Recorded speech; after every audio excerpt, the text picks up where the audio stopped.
Yeah. Connection. Connection's huge. Yeah. Just totally. Yeah. And just find a community, sober community. So important. Thing. Very important. We need to relate to each other. We all have to continue to be a unit because normies, even though we all have them in our lives and we love them, we still need people who understand this on this level. We all have this in common. So it's like, it's so great to be able to interview people and to have a community and just to speak to people about, hey, yo, I used to stand up on top of bars and drink and fall off of them, and then like have people who understand it and actually laugh with you instead of like stare at you like you have 5 heads.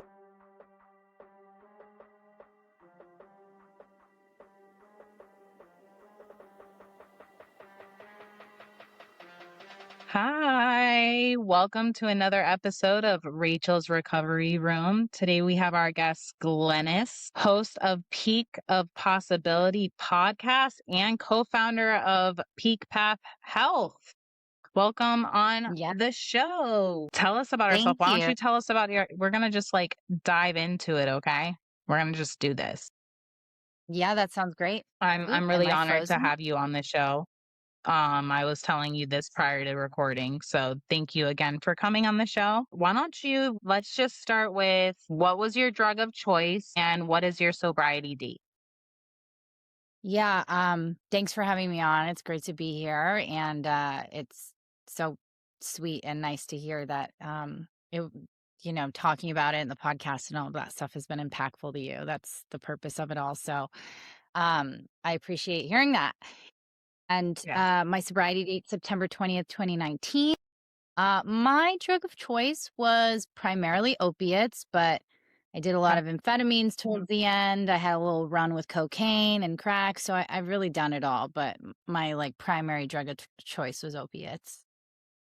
Opiates. And when you look back at it, let's say your childhood, where did you grow up? Where did it all begin? Like, how was your childhood like and upbringing like? Yeah, I grew up in Massachusetts, like Central Mass. And it was a small town, kind of poor, not a great school system, but I grew up with both of my parents in the household. There wasn't much drinking or any drinking really in my house. My dad drank very rarely and my mom was sober. So she wasn't drinking either. And it wasn't perfect, but there was fighting in the house, and my parents eventually separated. And I think their separation and divorce was kind of tumultuous, even leading up to it. And I think that definitely impacted me. And that was when I was around 11 years old. You were 11 years old when they were arguing a lot, or when they split up? When they separated, they were arguing the last few years, but I struggled to get along with my mom, which I guess isn't that unique. But we had a lot of issues, and my mom ended up leaving for work one day and not coming home, and she left my dad, and I had a lot of anger and resentment towards her. Of course. For many, many years after that.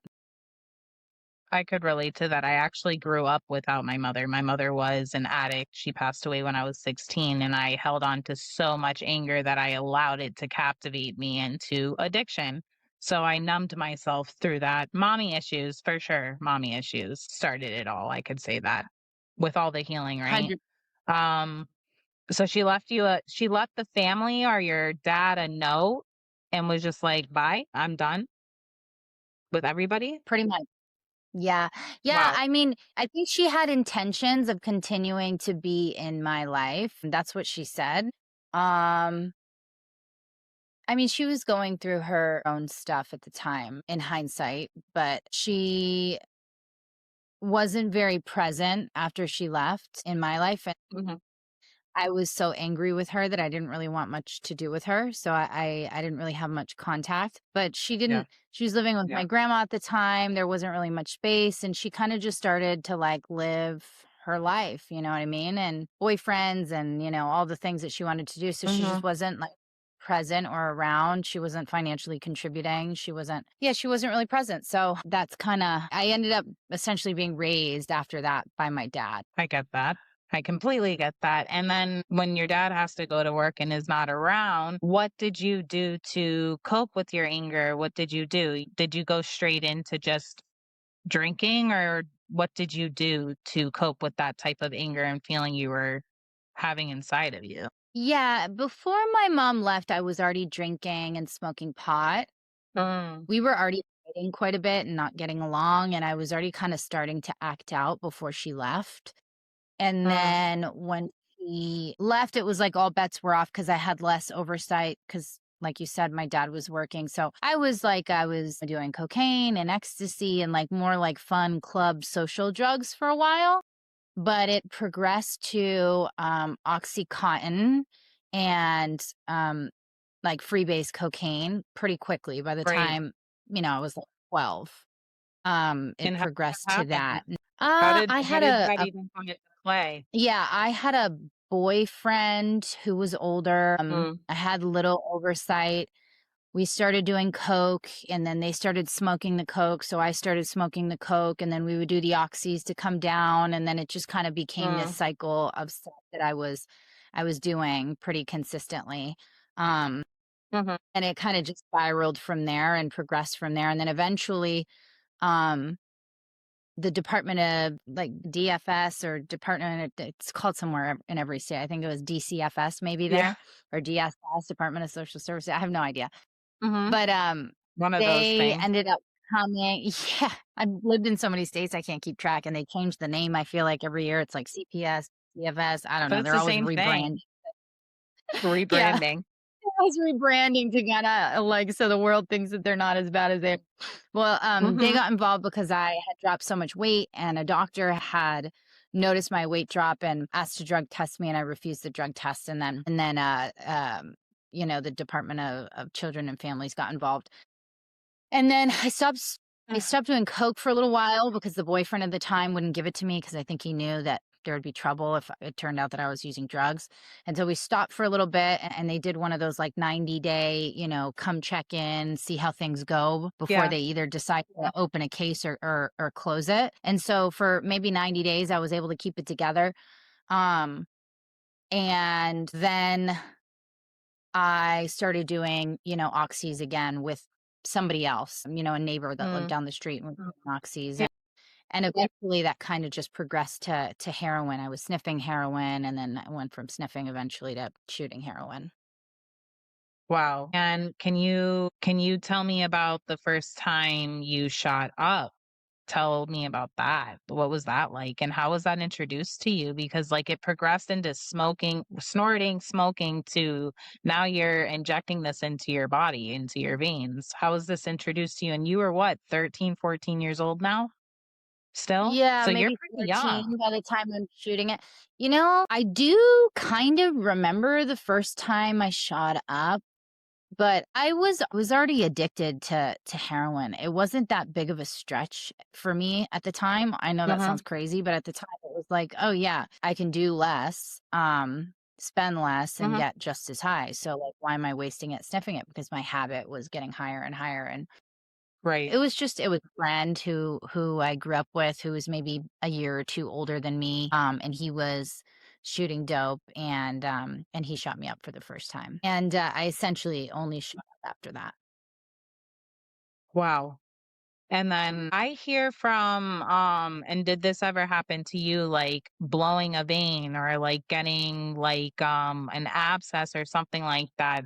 Did it ever turn into you injecting other than your arms? Yeah, all over my body. I Wow. mean, I was young, but also never really had great veins, so I was shooting up for maybe a year, um, Okay. and then I was locked up at 15, and, Back I up. got sober. Hold on. You got locked up. You got locked Yeah, up. as a Drug teenager, I related? did.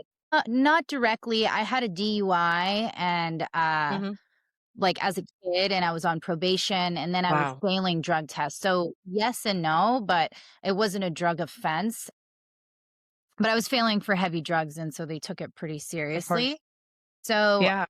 I ended up being locked up and committed to the state until I was 18, and so During that time, I was sober for the first time really in my life since I had started using. And I didn't start getting abscesses and all of that stuff until I left Massachusetts and I was in Texas. And then Mhm. I was shooting black tar heroin and I started to get a lot of abscesses because I would miss sometimes in Massachusetts, but it was a lot more water soluble. So I wouldn't get infections, or maybe it was because I was still young. I got to a place where I was shooting up in my neck and the back of my legs and in my Wow. feet and, in my hand, all over, anywhere I could, really. And then eventually, like, my veins were completely shut out. I couldn't continue shooting dope. Of course. Yeah, I ended up getting on the methadone clinic essentially because I couldn't get sober on my own and Right. I couldn't get into treatment.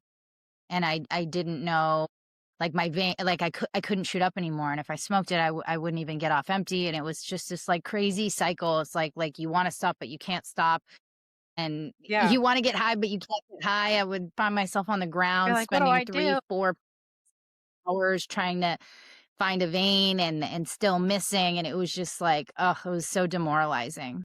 A vicious cycle, like a vicious cycle of like knowing you're harming yourself, but you need to do it. You're going to get sick if you don't do it. So you're going through a cycle of that. But tell me, like, a day in the life of you, like when you were in that vicious cycle, like from the moment, I mean, I was going to say from the moment you woke up, but I'm guessing you didn't sleep much, right? Like, what was like I the day would in the when I life? was doing, yeah, I mean, it was different during different periods of my using, but, I would sleep when I was using just Hmm. opiates. I would Right. typically go to sleep at like 5 or 6 in the morning, and then I would find myself sleeping till 3, 4, 5 p.m. And then I would get up. And after I had gotten out of lockup and all that stuff and relapsed and started using again at like maybe 18 or 19, I was working at the strip club. And so I would essentially get up to go there. And you don't have to get there till the Hmm. nighttime. So I would go there and then I would work all night, pick up again, get high, go to sleep 4 or 5 in the morning, sleep all day, and then get up all over again. It became very kind of like cyclical and like isolating, and it was like pretty Of lonely. course. In the very beginning, it was, Yeah. and I was getting high. Well, I was out there going to parties and doing all kinds of stuff. But then it got to a place where it was like everybody else Yeah. had like stopped living, or if they were still living that way, Yeah. they were just like as isolated, depressed as I was. So like maybe there was one other person I was getting loaded with, but all we would do was just get high Yeah. together. We would cop, get high, and that's it. And it was just like there was no like depth to any of my relationships. Of course. There's no connection because you're not there, you're not present at all. There's no connection at all. Even when I would be sitting at a bar, like, I don't remember people's faces, and I've told my whole life story to these people. I could walk past them right now and not even know who they are. So, yeah, Totally. can't like, the way we would think back then, the connections that we had were so authentic, and then now what it is in sobriety, right? It's just so completely opposite and so different of what we actually thought. Yeah, well, I think it's hard to be authentic when you're in a delusion. Do you know what I mean? Like, Yeah. I didn't even know who I was. I knew who I thought I was, but like I didn't even really know who I was? Right. So how can I let somebody else see who I was? And there was just so much fear and shame as well. So I was constantly trying to like wear masks or show up in a way that seemed better than what the truth is. And the truth was that I was pretty hopeless. I was lonely. I was afraid, was yeah, just broken. But if you would have Lost, asked me that right? then, I would have said none of that was true because I lacked insight into my own like my own circumstances at the time. We were not having authentic connections because we didn't know who we were when we were under the influence, basically. That's where we were at, right? Which is so true.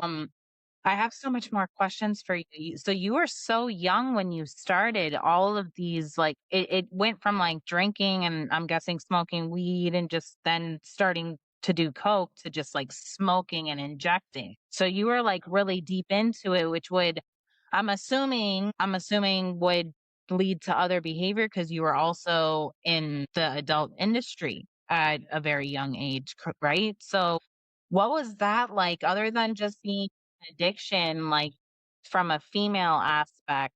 just being around the men and not being coherent sometimes. Like, what was that like for you? I mean, wouldn't have been doing it if I was not addicted, you know? So a lot of it is kind of a blur, and it was just kind of like you just do what you gotta do to get what you need, you know what I mean?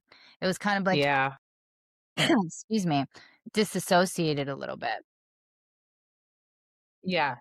Yeah, but I mean, I was highly manipulative and my relationships were pretty transactional, so it was always about, like, what I can get to kinda continue to sustain the way I was living. It all started when you were going through family troubles, you stated, at the age of 11.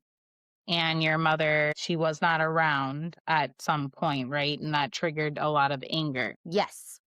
So your mother left you guys at a very young age. Of course, you were upset, like you were stating, but your dad ended up raising you, and your sister. Yes. My dad, raised me and my sister.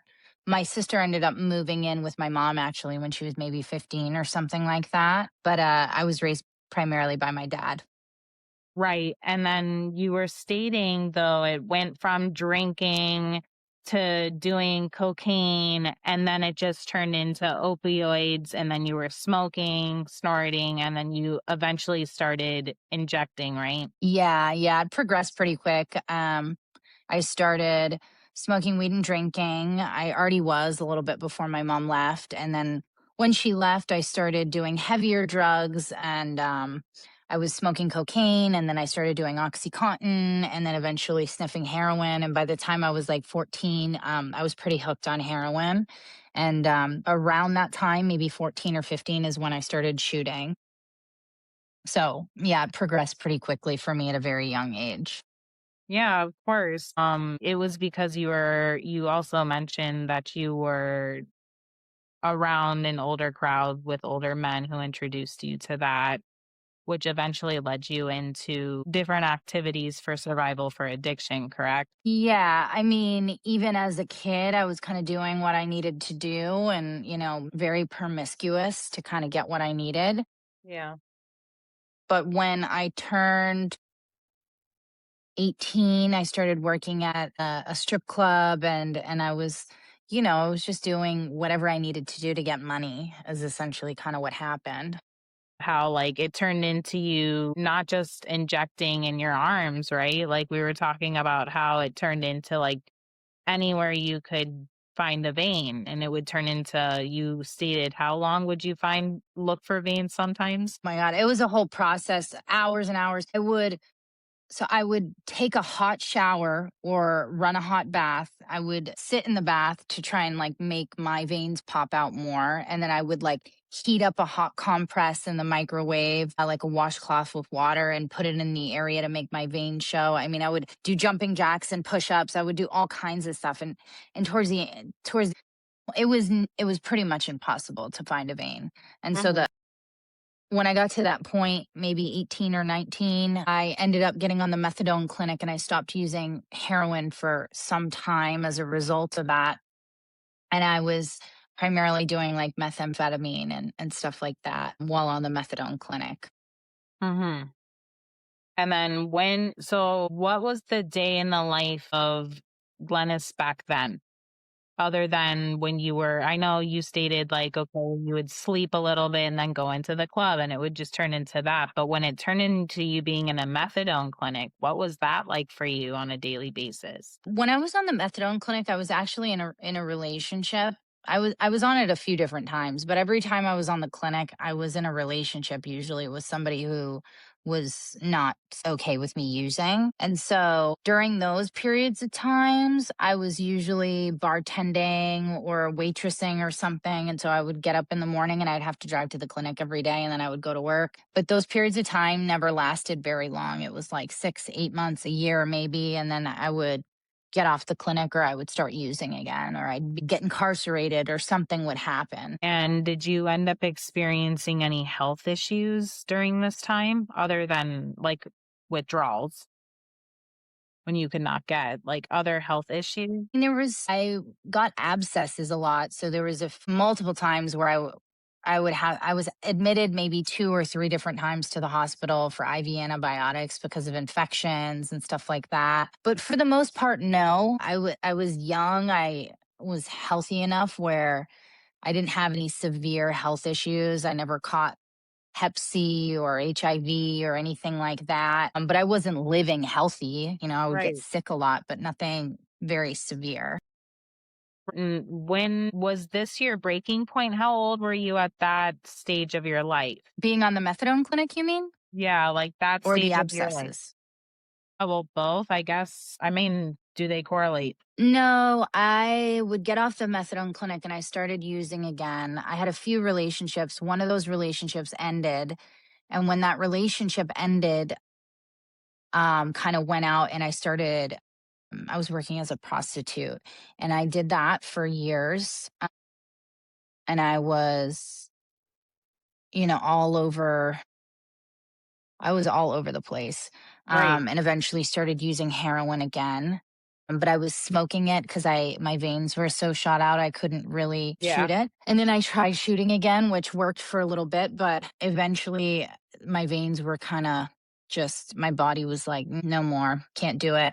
And Yeah. I started using fentanyl at that point, and I was able to smoke fentanyl and My get God. high like I wanted to get high.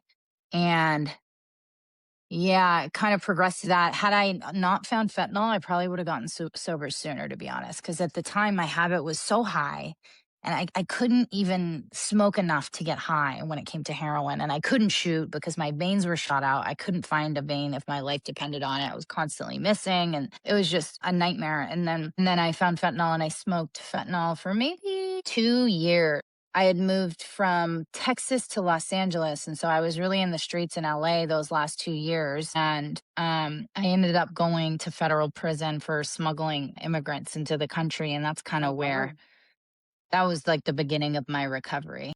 Okay. So I definitely want to hear about the beginning of the recovery for sure, but let's backtrack on that. Smuggling immigrants into the country. I'm assuming that was to help you get your drugs though, right? Like was that tell us that story if you don't mind. I was involved with a bunch of, you know, interesting people, I guess is a good way to put Interesting. it, and yeah, and they were involved in all kinds of, you know, criminal activity and stuff like that, and I guess I was too because I was involved with them, and one of those things was smuggling people into the country for money and, like, illegal Mexican immigrants over the border, and I knew somebody who worked with those people, and I met them, and, um, so I started transporting immigrants. Yeah, I was doing it for money, in San Diego at the Mexican border. And after I don't even know how many times, a lot of times, Huh. I got caught. Wow. I got caught by the Border Patrol, and then I ended up going um, to federal prison. Wow. And how long were you in there for? 18 months. Okay. Okay. Yeah, And I was there for 18 months. mhm. And that's when you were like, okay, I'm done or no. No, Right. I had no intention of staying sober. I continued to use probably the first year and a half that I was in there, drink and use when it was available. It wasn't every day because it wasn't as accessible. But when it was, I would. And I was originally sentenced to do more time than I did. The pandemic happened and they started to release nonviolent offenders. But during that time, we were on like 24/7 lockdown because of COVID. And so no longer could really get access to any substances. So I ended up getting like physically separated and sober for about 3, 4 months while I was in there 4 months. And then they ended up releasing me a year early, which was at 18 months. And I got out and like unexpectedly. And even then I was like, I'll stay sober for a little bit. But it was really just because I was on probation and I didn't want to go back in. But after a few days, um, of being out, I just realized that I was going to drink and I was going to use, even though I really didn't want to, because I didn't want to go back to prison. And um, I kind of like surrendered after I got out, and I had about 4 months sober at that point. Mhm. You had 4 months sober and then you decided to have that drink again? Or you were done? No, no, no. I was done. I I was 4 months sober. I had been in prison those first 4 months, and when I got out, I just came to the realization that I was going to probably drink or use again, and that I couldn't do anything on my own to stop myself from doing that. And so I ended up, asking a person who I knew that was sober and in recovery for help. And I kind of surrendered to trying to do things my way. I became willing to take suggestions from other people who had gone through what I'd gone through and stayed sober. And I started kind of doing the work. I stopped Yeah. trying to manipulate and lie. I started to be honest. I started to be of service to other people, got connected to, some sense of like spirituality. Yeah. And I started getting really active. I started boxing and running, and I started spending time with other people who were sober and in recovery rather than, a bunch of gangbangers that were using drugs. And my life just started to get so much better so quickly, even with the circumstances that I was being faced with. It was like I suddenly wanted to be sober, you Yes. know? Yes. I totally know. I get it. And mm, How long are you sober again, Rachel? me, April 10th, I will be 2 years. Amazing. Oh my God, right around the corner. Yes, That's ma'am. amazing. Good for Yes. you. Thank you. Thank you. I'm That's getting amazing. married on my 2-year anniversary too. I got married on April 13th. That's Oh, my wow. that's It's my coming up. 2-year wedding anniversary. Oh, shit. So we have Yeah, yeah, we're right. dates in common. Yeah, yeah, absolutely. That's Yes. amazing. Yes. Yeah, it's recovery has been the best thing that's ever happened to me. The hardest thing I've ever done, but also Yeah. like the best thing And that's ever happened to me. and you detoxed in when you were incarcerated, so you didn't get the medical attention you needed, correct? Oh, yes and no. I told them that I was using drugs, and they did send me to the hospital for maybe 2 days, but I had other stuff still on me, and so after I got out, got out of the hospital and went to MCC to, the prison, I used some more, and so pretty much I kicked in jail. Damn. Absolutely. Damn it. But I've gone to detox before. I never stayed sober. I never stayed sober in detox. I own a treatment center. There is a lot of value, but I just wasn't ready. Every time I went to detox, I was looking for it to be like just like a magic pill, like, oh, if I just get the substances out of my system, then I'm going to be okay. But what I didn't realize is that like the substances in your system, the detox, yeah, that sucks, but it's short term, it's temporary. The withdrawal process will pass. That's not going to keep me. It didn't keep me sober. Right. So like I had to change everything. I had to change my perception of the world, the people I was spending time with, how I operated, the way I saw myself. I had to start being honest. I had to change all these other things and do all this other Yep. work in order to stay sober, because the detox part, Yeah. it ain't fun, but it is easy. You can Yeah. generally like look at your watch and be like, okay, I've been using opiates. I'm probably going to be detoxing somewhere between 3 to 7 days. I'm still going to feel shitty for another week or two after, but it'll be better, and then I'll be out of the water. But with like life, that's still going to be there. Yep. Life is still going to show up. You know what I mean? And my inability to handle life on life's terms, my inability to overcome adversity and like face it head on without getting loaded, my Yeah, inability to maintain healthy relationships and be honest, and the deep sense of resentment that I'd been living with for all those years, and all of this fear that was like within me, like that was what I had to work on. And exactly. that was the thing, doing the work on all that stuff was the thing that actually I believe has kept me sober. Because I've been to 100%. detox a bunch of times. It's like it's a starting point Yeah. where it's laying a foundation. It's up to you what you do afterwards, and that's really where the rubber meets the road. Exactly. If you don't do the work, you're not going to be able to maintain anything, anything at all. If you're not willing to put the work in, you're not going to be able to maintain. And that goes extremely Uh-huh. well with sobriety for sure. And tell me more about this. Your peak path health for sure. I love that. You own a rehab center. I see that. That's so amazing. So inspiring. And your podcast. You have a podcast of your own, or do you have a co-host? Are you doing this all by yourself? Like, tell me about what you're doing now in recovery. Yeah.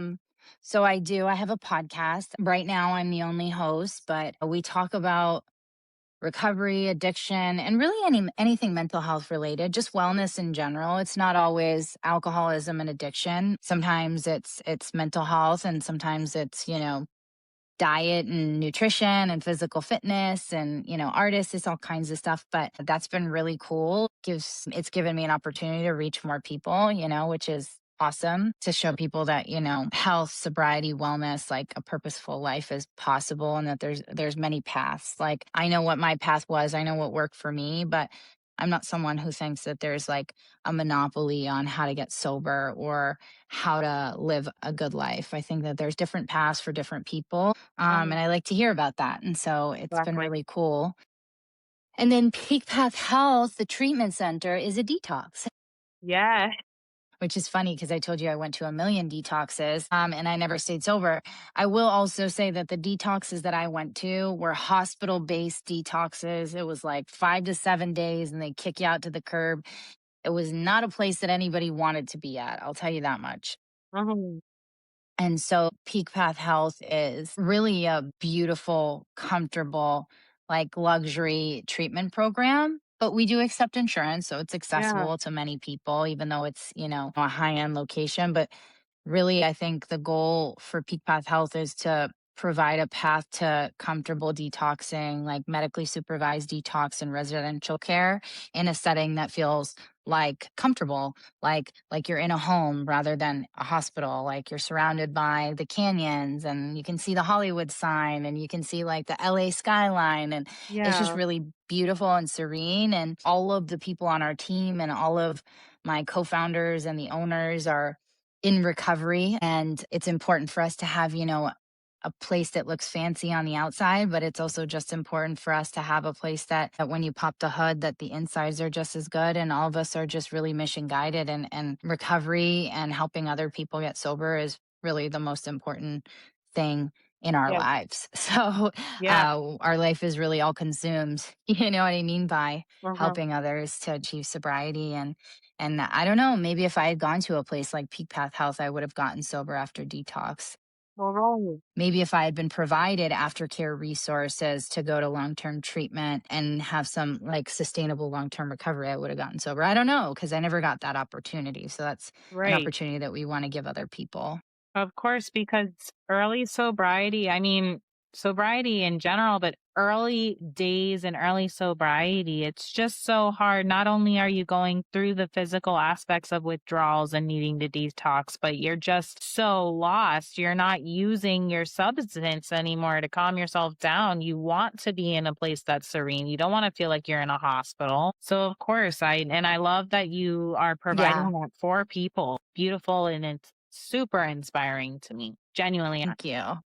And again, and Yeah. I do have a question, and I always ask this in my interviews. If you were able to, to the people who are going to be watching this episode, speak to them, people who are sober curious, who are in early sobriety, who are having trouble staying sober, what type of advice would you give to them? Yeah, for sober curious people, I would say if you're curious about being sober, try it out for a year. That's a good way. In my experience, if you are the type of addict and alcoholic that I am, I was not able to stay sober for a year even when I tried. So what happened is that I had to get to a place where I was willing to ask for help. If you're not a person like me who, can stop on your own, trying out sobriety gives you an opportunity to see if your life improves. And for me, my life has vastly improved. And for somebody in early sobriety, I would suggest doing everything, take every suggestion, cherry picking, only doing some of it. I tried that a lot of times and I was not able to stay sober. And when I finally got to a place where I was willing to do everything that was suggested to me by people who had walked this same journey as me, it was then that I was able to not just get sober, but stay sober. Mhm. And I don't know what worked and what didn't. So I just keep doing all that same stuff that I did in the very beginning. Yes. Yes. That's awesome advice. Connection. Yeah. Mhm. Yeah. Connection. Connection's huge Yeah. Yeah. Just totally. Yeah. And just find a community, sober community. So important. thing. Very important. We need to relate to each other. We all have to continue to be a unit because normies, even though we all have them in our lives and we love them, we still need people who understand us on this level. We all have this in common. So it's like, Hmm. it's so great to be able to interview people and to have a community and just to speak to people about, hey, yo, I used to stand up on top of bars and drink and fall off of them and then like have people who understand it and actually laugh with you instead of like stare at you like you have five heads. So it's like, Hmm. we're like, but it's I mean, it's not good that I used to really do that. But you know what I'm saying? People understand it. People understand it. Find your community, but yes, try it out for sure. I love that advice. Just give it a try. Just give it a try. Yeah, it's worth trying. I mean, for me, I had tried on my own and it hadn't worked. And I think there was value in that too, because I was trying to do it on willpower. And I got to a place where I was like, oh, my way is not going to work. And that was valuable for me because then I was willing in a way that I hadn't been willing previously before. Yes. So, And I couldn't agree yeah. more. But I want to thank you so much for coming on Rachel's Recovery Room on Rock Bottom with Ryan.